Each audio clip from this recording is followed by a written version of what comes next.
I'm happy to be here to address you at the initiative of Simplest Financial. I also welcome in a particular way all viewers who are listening to this presentation over the internet. I understand some of you are logging in even from countries outside India. Welcome, and without further ado, let us get into today's session. Today's session is essentially on something called personal financial planning. We have seen a lot of people taking unwise decisions during the course of their active working life and ending up with a certain deficit where finance is concerned as they reach the end of their productive lives and then get into retirement. The whole objective of today's talk is to help you to gain greater control over your own financial lives. Let's look at financial planning from an introductory concept called financial responsibility. Today, world over, financial market regulators are very anxious about a concept called financial literacy. According to them, most investors are financially illiterate, unprepared to handle their existing investments and finances. And world over, a lot of money has been poured into financial literacy. Unfortunately, the results have not been very satisfactory. A lot of people continue to be financially illiterate. In my small way, I am trying to introduce a slightly different concept called financial responsibility. And the best saying that I have come across about financial responsibility is from a gentleman called Frank L. Nettie, who has written a good book on retirement planning. Now, Frank Nettie says, by law you have the right, by nature you have a duty, and to your family you have an obligation to be a good steward of all your assets. If you analyze this one simple saying, you find four brilliant concepts in it. You have a legal right, you have a duty, you have an obligation to your family, and all this points us towards one important overriding objective. You should be a good steward, a good guardian, a good administrator, a good caretaker of all your assets. Let us analyze this saying and look at these ideas in the reverse order. We'll start with the number 4 and get back to number 1. You must be a good steward, a good guardian of all your assets. This would be common sense. If we do not take care of our assets properly, those assets are likely to be squandered, likely to be wasted. But Frank Nettie gives 3 compelling reasons why we should be good guardians of our assets. And once again, moving from the reverse order, the first reason why we should be good guardians of our assets is because we have an obligation to our families. I have seen a lot of investors taking undue risks, which many times put their families in harm's way. People take loans for risky businesses, pledging their residential accommodation as a security. When this kind of thing is done, in case things go wrong and they lose their house or their apartment to some financial institution when they are unable to repay their loans, the situation can be very, very demoralizing and depressing from the point of view of the family. So we have to be good caretakers of our assets simply because we have a duty to our family. We have an obligation to our family. And by nature, we have a duty. Ours is a human nature. Whether you believe in creation or evolution, we are supposed to be at the apex, the most intelligent species. Therefore, human nature would cast upon us an obligation or a duty to safeguard our assets. And this duty that we have to our family, this duty that human nature casts upon us, has been recognized by governments in a large number of countries. And all these governments have enacted certain laws, if you see the first point there, to give us incentives, to incentivize people to save better, to invest better, to look after their families better. Almost in all countries where you have market economies, certain tax exemptions and other concessions are given to savings and investments to help people invest correctly. Therefore, this saying by Frank Nettie would be a very good introductory saying to get into the whole financial planning presentation. We should be not just financially literate, we should be financially responsible. What is personal financial planning? In foreign countries, you have the concept of preventive medicine. Unfortunately, in India, we very often take medical assistance or visit a doctor only when we fall ill. But in the more advanced countries, there is a very well defined program of preventive medicine. Even if you are in good health, regular checkups are advised. A medical file, a case history is built up. The objective is to see whether you are likely to contract some disease, whether lifestyle or otherwise, and to take steps in advance to prevent you from actually experiencing the ill effects of that disease. Similarly, in finance, there are a few critical areas of our financial life. We must be aware of what these areas are, and in these areas we must take a few necessary steps. This will ensure that we are insulated from shocks on the financial front. It makes your financial life smoother. Right at this moment, let me tell you that there is no system or no program of either financial or investment management which can guarantee you a safe and comfortable life. But very often, there is a huge difference between those who have attempted sensible financial planning and those that do not do it. The people who have attempted and implemented a good financial plan will find it much more comfortable to face up to adverse circumstances in their lives. What is the ultimate objective of personal financial planning? It is a concept called financial freedom. If we look around us, we might have experienced individuals who, even at the age of 60 or 65 or 70, are extremely worried about their finances. Will we have enough to live the rest of our lives? There are other people who simply are not concerned about finance, even at sometimes the age of the mid-40s. Financial freedom is a very simple concept. Financial freedom is reaching a stage in your life where if you work because you want to, not because you have to. You have made enough, and there are ways of calculating this which we will probably take up in this very series of talks.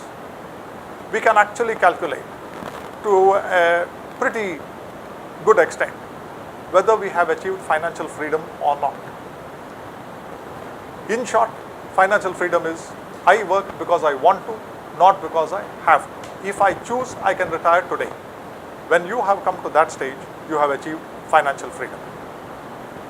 Now, why bother about concepts like personal financial planning, personal interest, personal investment? There are three very important reasons why we should bother about these concepts.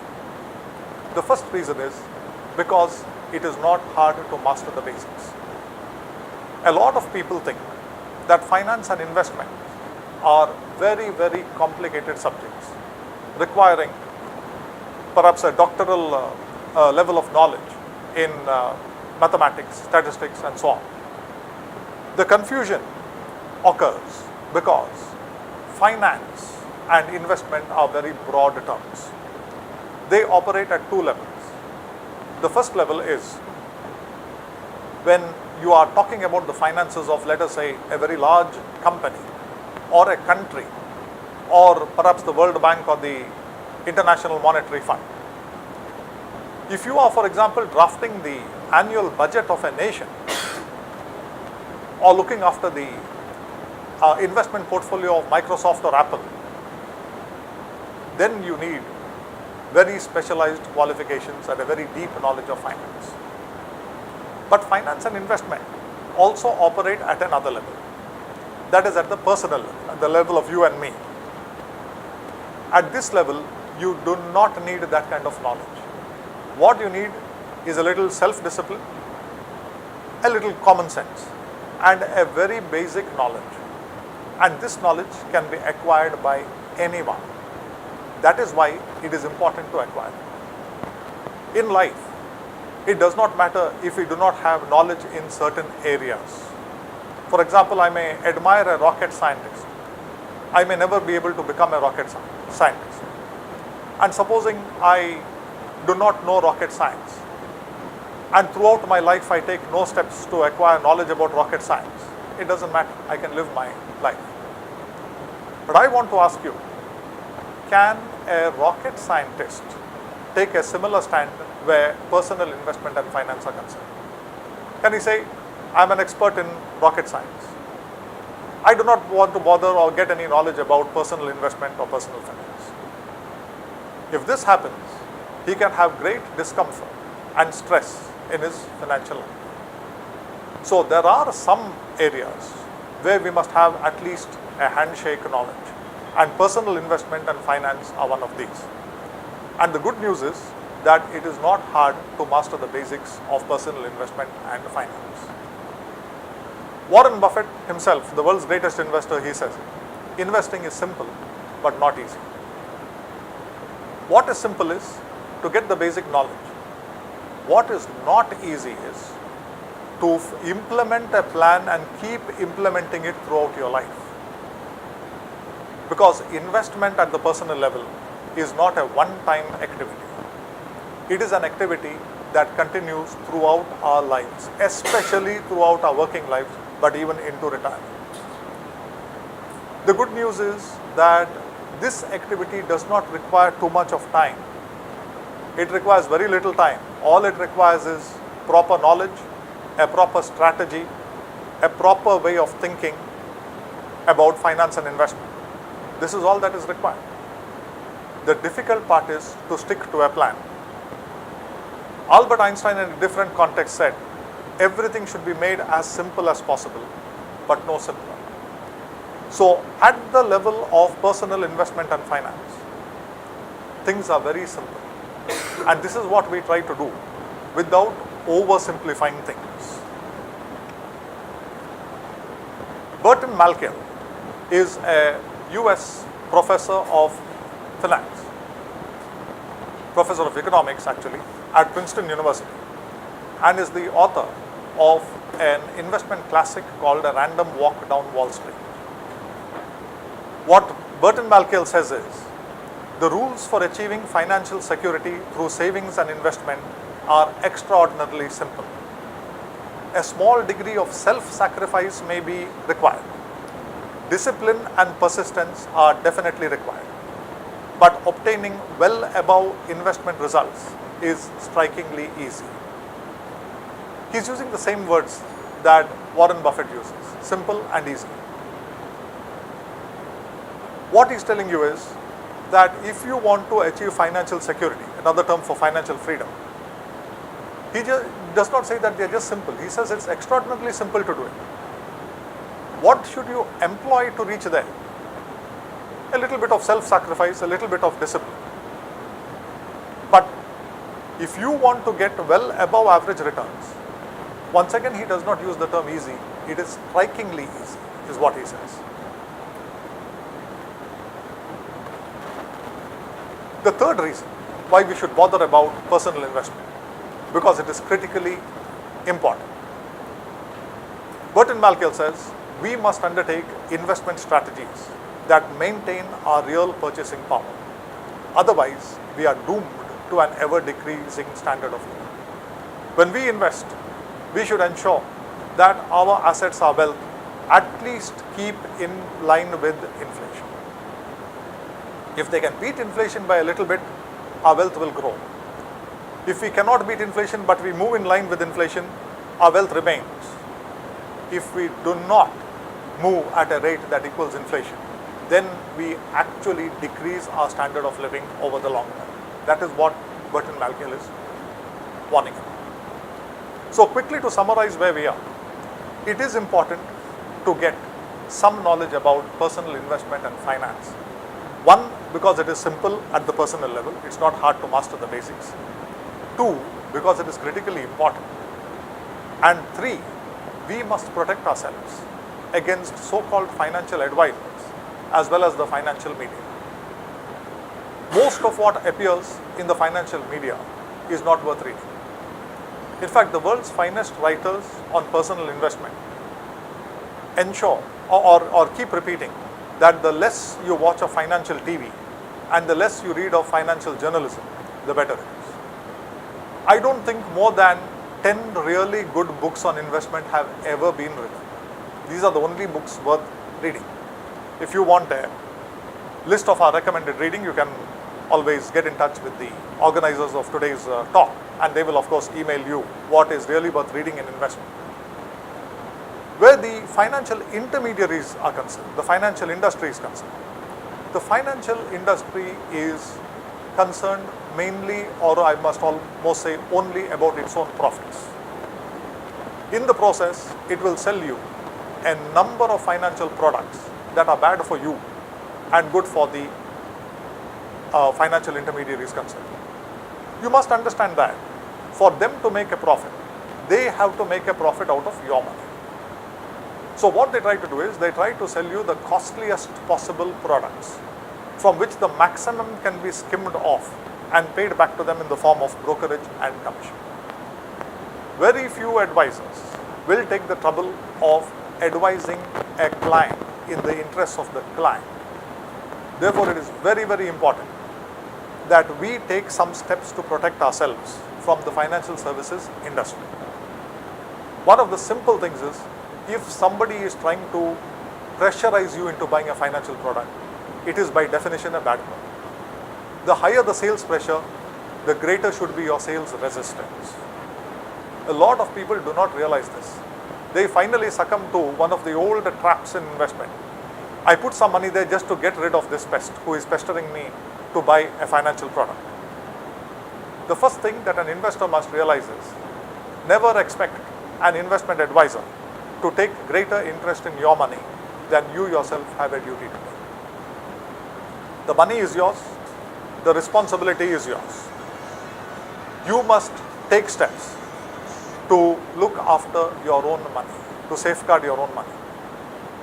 Never expect an investment advisor to take greater interest in your money than you yourself have a duty to take. You may have the good fortune to consult an advisor who will actually give you advice in your own interest. Even then, you have to remember that the money is mine, the responsibility is mine. Burton Malkiel says, the primary interest of financial advisors is not yours, but theirs. They are very good at making money for themselves. Understand this. This was what I was trying to tell you. Their primary interest is not yours. Warren Buffett says, there seems to be some perverse human characteristic that likes to make easy things difficult. I told you that at the personal level, finance and investment are extremely simple and easy. It's only at a very high level, that of a country, of a very large corporation, of an international financial body, that things can get very complicated. But this dichotomy is exploited by the financial services industry. The financial services industry presents simple concepts of investment at a personal level in a very complicated manner. Because the financial services industry wants to mislead you into depending upon them. We know everything, you know nothing, this is very complicated. That is why you have to always consult us. We are the persons who will tell you where to put your money in. And very often the advice given is wrong. So when we have it on good authority from somebody like Warren Buffett, that investment is easy and simple at the personal level, please ensure that you do not fall for the trap where simple products of the personal level are made complicated. Because if you do this, then this is what is likely to happen to you. When a person with experience meets a person with money, the person with experience gets the money, and the person with money gets the experience. It is always wise to learn from other people's experience instead of trying to go through the whole process again. With this introduction, let us come into the main subject of personal financial planning. What is personal financial planning?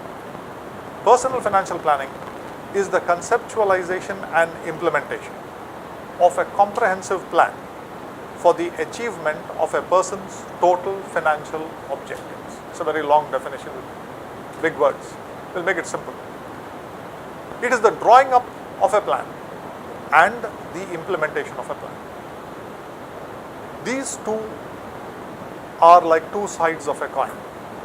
You cannot have one without the other. If you draw up a plan, don't implement it, no use. If you just dump your money somewhere without a plan, that is some sort of implementation, but implementation at a very poor level. Once again, it is of no use. The drawing up and implementation of a plan. What kind of a plan? We try to make it as comprehensive as possible. We try to cover a number of areas where sometimes the investor herself is not aware of this whole thing, that there are so many areas that need to be addressed.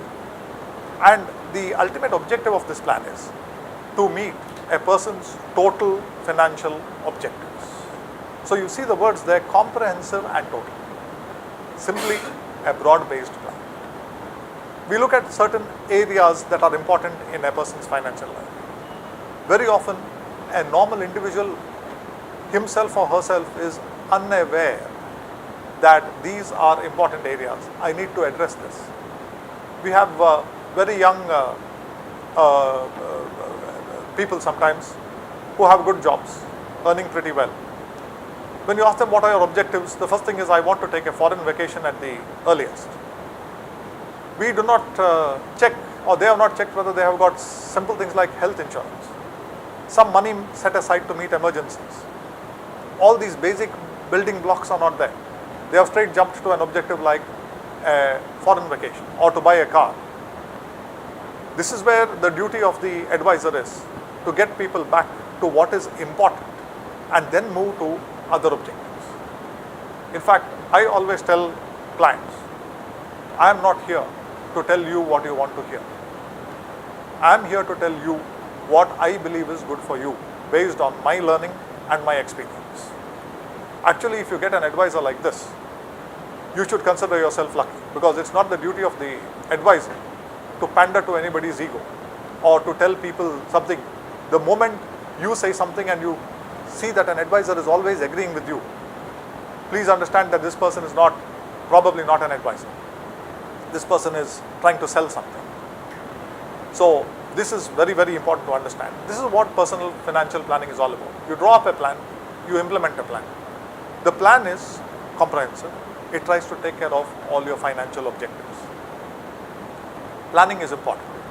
Alan Lakin, an expert on time management, says this: planning is bringing the future into the present so that you can do something about it now. Past, present and future. At least so far, we have not been able to travel back into the past to set right some of our old mistakes. That has not been possible, at least till today. We have two things left. One is the present, one is the future. You will be shocked to know that there are a huge amount of aspects of both the present and the future over which we have absolutely no control. There are a very few aspects over which we have some control. The thing is to focus on these things where we have some control. This is an excellent philosophy of life. In my normal teaching also, I tell my students this. Whenever you are confronted with a difficulty, just sit down with a pen and a pencil. What are the things about this issue that I cannot control? What are the things that I can control? Don't sit crying about aspects that I cannot control. Look for the few things that I can control. Then see whether you can take a few steps there.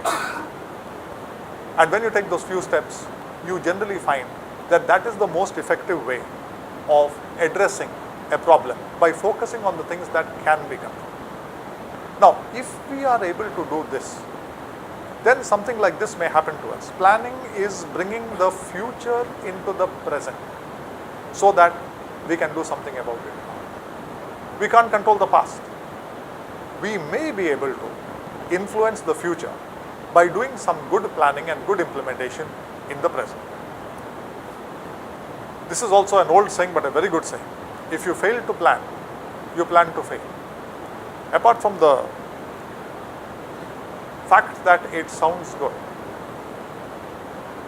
it is also important, and it is more important in today's fast-paced life than it was, say, 3 or 4 decades back, say in the 1970s when I was growing up. Life was easier then, more slow-paced. 9 to 5 jobs were the norm. There was no internet.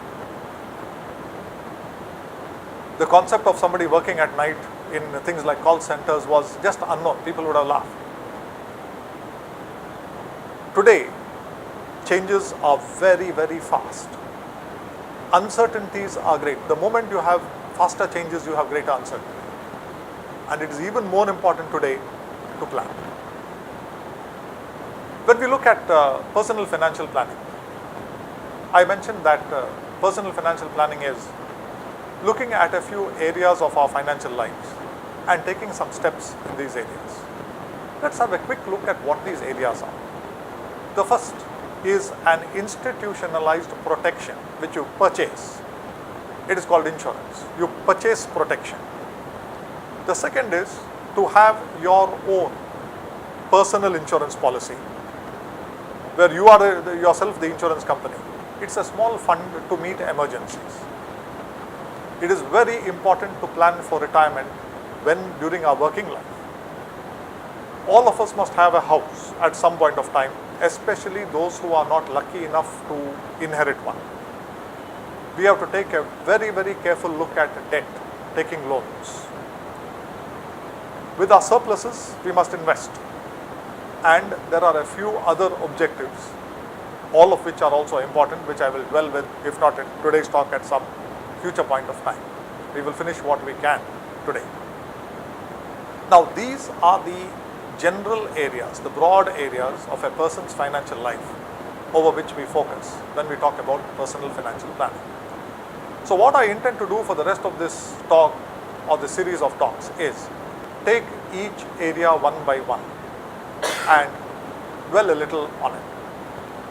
Now, my areas of expertise are: number 1, the stock market; number 2, personal investment.